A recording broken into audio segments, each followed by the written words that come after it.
In today's video, I'm going to teach you how to convert a vertical video to a landscape video in CapCut. Let's jump straight into it. Make sure you already have your clip imported and your project open in the CapCut editor. You should see your video in the main canvas area in the center and your timeline along the bottom. Now, look toward the top left corner of the canvas. You'll see a small white box that shows the current aspect ratio of your project. If your video is vertical, this might say something like 9:16. Go ahead and click on that box. When you do, a drop-down menu will appear with different aspect ratio options.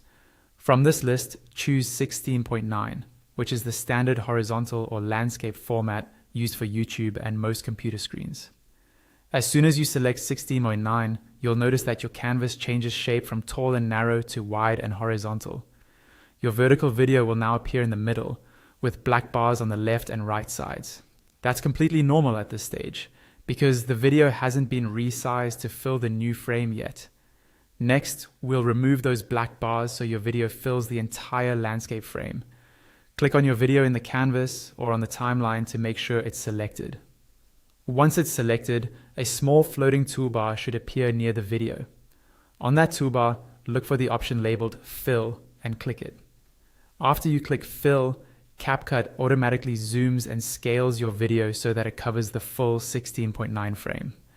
The black areas on the sides should now be gone, and your video will look like a proper horizontal clip. At this point, you might notice that some parts of your original vertical video are no longer visible, because the image has been zoomed in to fit the wider format.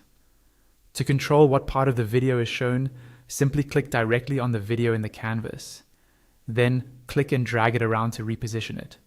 You can move it left, right, up, or down until the most important part of your shot is centered and framed the way you like. Take a moment to play back a few seconds of your project and check that everything looks good in landscape. And that's it. You've successfully converted a vertical video into a landscape video in CapCut.